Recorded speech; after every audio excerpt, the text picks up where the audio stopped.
Hey guys, this is Preeti. Welcome back to my channel. दोस्तों, आज हम बात करने वाले हैं flower in the attic the origin series की fourth and last episode the murder के बारे में।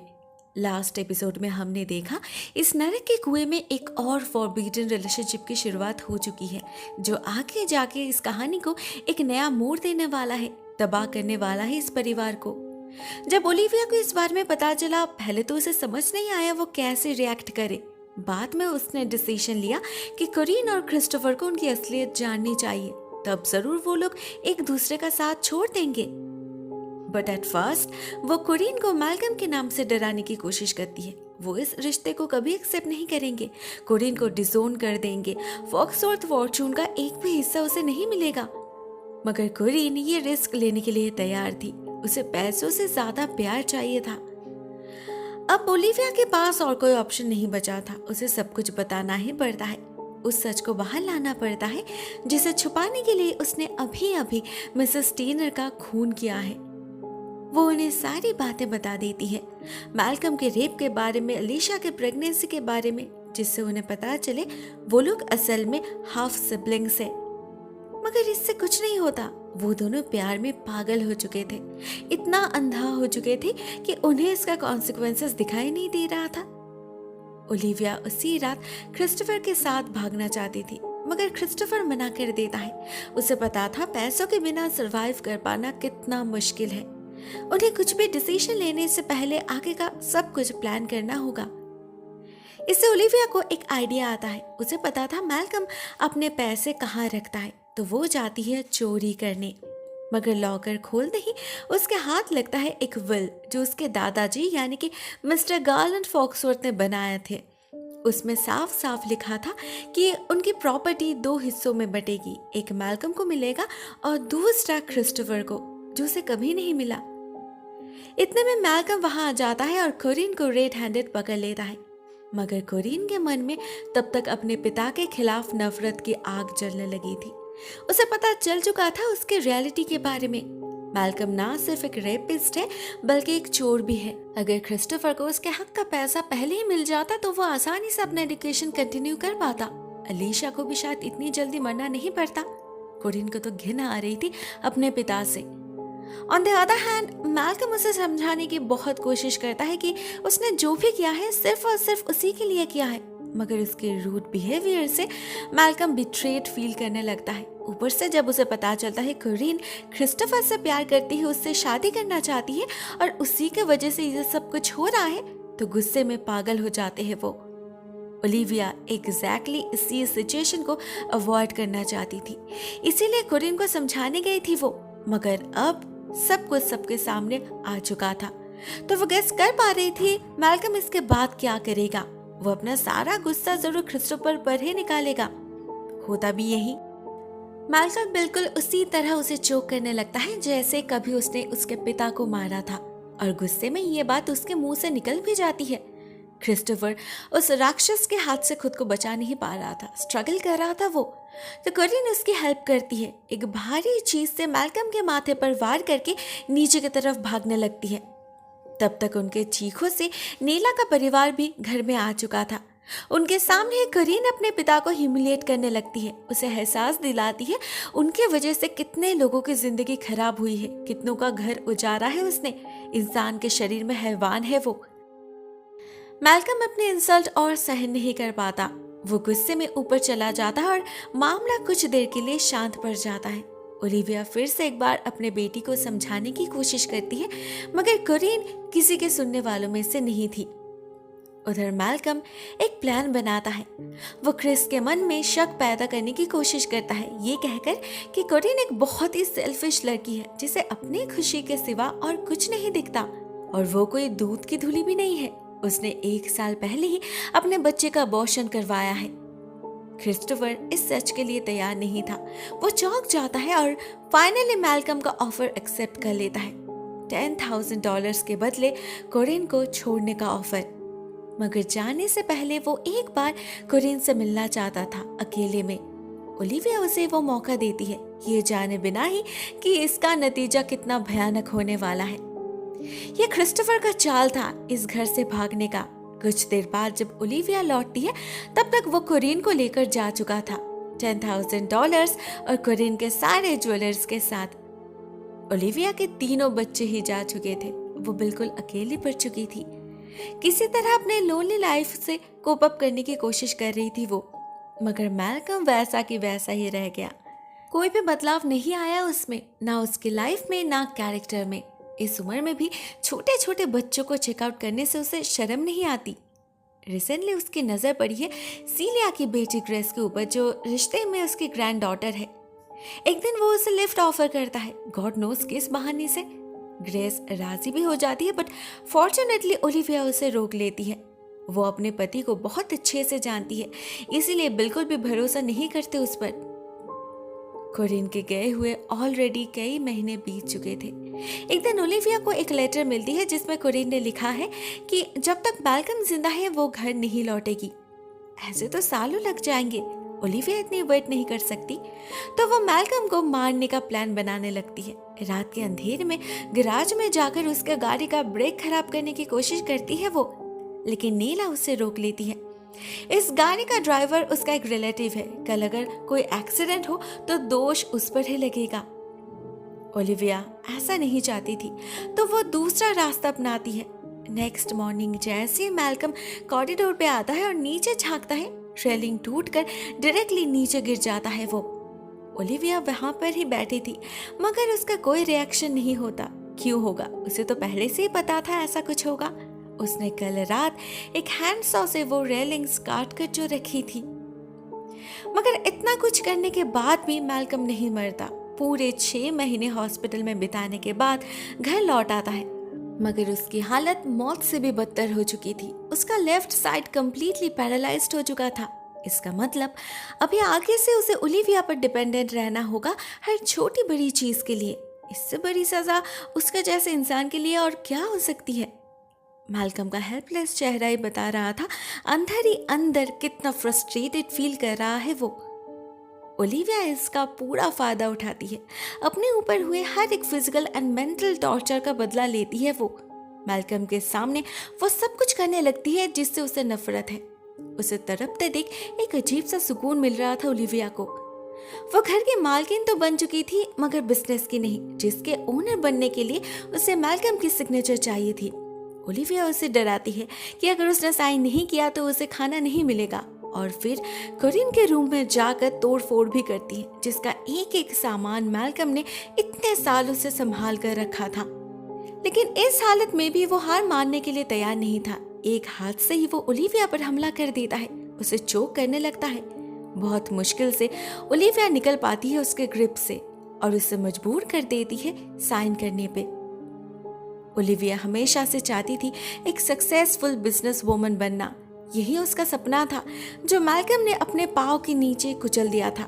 सालों बाद उस सपने को पूरा होता देख बहुत खुश थी वो।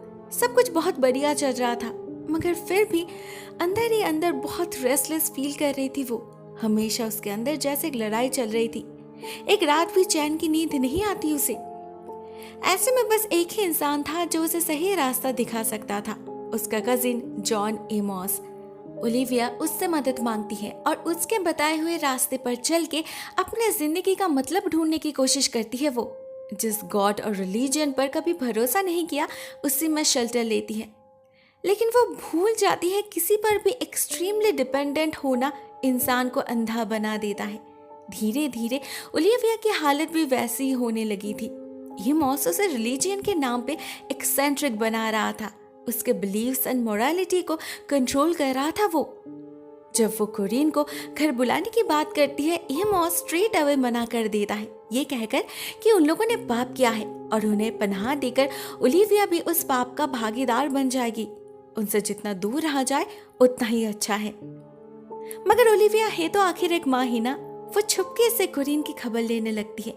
एक प्राइवेट डिटेक्टिव मिस्टर वुडरफ को हायर करती है उन पर नजर रखने के लिए।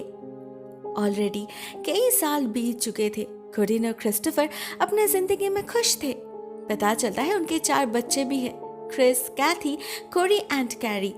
सभी उन्हें परफेक्ट पेरेंट्स की परफेक्ट चिल्ड्रन बुलाते हैं, क्योंकि उनकी जिंदगी सच में ही पिक्चर परफेक्ट है। जब ओलिविया को ये बातें पता चलती है वो खुश तो होती है, लेकिन कहीं ना कहीं उसके मॉरल बिलीफ्स को चोट भी पहुंचती है। वो समझ नहीं पा रही थी इतना बड़ा पाप करने के बाद भी ये लोग इतना खुश कैसे रह सकते हैं, और उनके बच्चे वो नॉर्मल कैसे हो सकता है। ये तो लॉ ऑफ नेचर के अगेंस्ट है ना। ऐसे और 5 साल बीत जाते हैं, जिंदगी अपनी तरीके से बीतती रहती है और ओलिविया डे बाय डे और ज्यादा ऑर्थोडॉक्स बनती जाती है। उसके अंदर की वो ब्रॉड माइंडेड स्पिरिट कहीं खो चुकी थी। सब कुछ अपने रिलीजियस विजन से जज करने लगी थी वो, जबकि उसे रिलीजन का असली मतलब ही पता नहीं था। वो तो बस वही देख रही थी जो एमोस उसे दिखा रहा था। इसके कुछ दिन बाद ही उसे खबर मिलती है क्रिस्टोफर की मौत हो चुकी है एक कार एक्सीडेंट में। मगर इसे सुनकर भी उसे यही लगता है कि यह जस्टिफाइड है, उन्हें उनके पाप की सजा तो मिलनी ही चाहिए थी।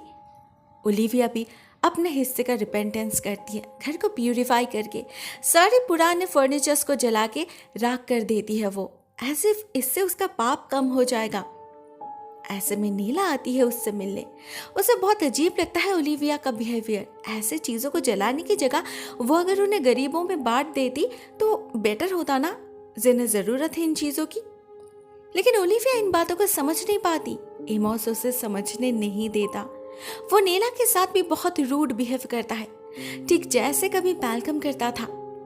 असल में ओलिविया ने एमोस को इतना इम्पोर्टेंस दे रखी थी कि वो खुद को इस घर का मालिक समझने लगा था। जब चाहे जैसे चाहे ओलिविया को नचा रहा था अपने इशारों पर। उस रात ओलिविया को मिस्टर वुडरफ की तरफ से एक चिट्ठी मिलती है, जिससे उसे पता चलता है क्रिस्टोफर के जाने के बाद कोरिन की हालत बहुत खराब हो चुकी है। उसके पास ना रहने के लिए घर है, ना खाने का पैसा। बेचारी अपने 4 बच्चों के साथ बहुत क्रिटिकल सिचुएशन में है। जब डिनर टेबल पे वो ये बात शेयर करती है, नीला उसे कोरिन की मदद करने के लिए कहती है। वो एक माँ होकर ऐसे सिचुएशन में मुंह कैसे मोड़ सकती है। मगर एमोस कहता है कोरिन को यह सब अपने चॉइस के वजह से भुगतना पड़ रहा है, उसे सफर करना ही होगा। This is the gods will. God इसी तरह से उसे उसके गलती का एहसास दिलाना चाहते हैं। जब उसके पास जाने की और कोई जगह नहीं होगी तब उसे यहीं पर वापस आना होगा, कबूल करना होगा अपने गुनाह को, माफी मांगनी होगी। लेकिन तब तक उसे कोई मदद नहीं मिलेगी। ओलिविया एक बहुत बड़े कश्मकश में पड़ चुकी थी। उसे पता तो था कि शायद ऐसे में इतना स्ट्रिक्ट होना ठीक नहीं हो रहा। आखिर कोरिन उसकी बेटी है, मगर एमोस ने उसके दिल और दिमाग को ऐसे कंट्रोल कर रखा था कि वो खुद से कोई डिसीजन नहीं ले पा रही थी। नेला फिर से एक बार उसे वार्न करती है कि वो फिर से किसी का हाथ का पुतला बनती जा रही है। कोरिन को अभी किसी लेसन की नहीं, उसके लव एंड सपोर्ट की जरूरत है। जरूरत से ज्यादा भुगत चुकी है वो। नेला इतना कुछ बताती है क्योंकि वो असली ओलिविया को जानती थी, मगर उसे ये पता नहीं था कि वो ओलिविया बहुत पहले ही मर चुकी है। ये ओलिविया वही करेगी जो उसके झूठे रिलीजन ने उसे सिखाया है। वो इंतजार करने लगती है कोरिन के बेबस होने का, उस दिन का जब वो हार मान लेगी। नेला उसे और कुछ नहीं बताती। उसे इस वाले ओलिविया में मैल्कम की परछाई जो दिखने लगी थी।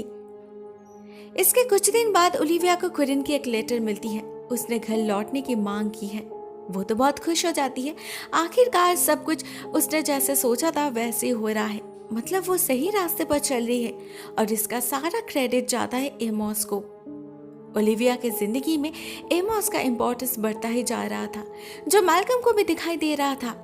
वो अपने आंखों के सामने एक दूसरे आदमी को धीरे धीरे उसकी जगह लेते हुए देख रहा था, मगर बदले में कुछ नहीं कर पा रहा था वो। तो आखिरकार वो वही करता है जो इतने सालों से करता आया है। एक दिन वो एमोस को बता देता है कि ओलिविया एक मर्डरर है। उसे लगा था इससे एमोस का ओलिविया पर से भरोसा उठ जाएगा, मगर होता कुछ उल्टा ही। ये एमोस ओलिविया का ट्रू सेल्फ जानकर उसे फॉरगिव करने के बहाने उसका फायदा उठाने की कोशिश करता है। उसे सहारा देने के बहाने उसका रेप करने की कोशिश करता है वो। इतना सालों से यही तो वो चाहता था, इसीलिए ही तो इतना समय लेकर धीरे धीरे उसके लाइफ में अपनी जगह सिक्योर कर रहा था। ओलिविया उसके हरकतों से हैरान हो जाती है।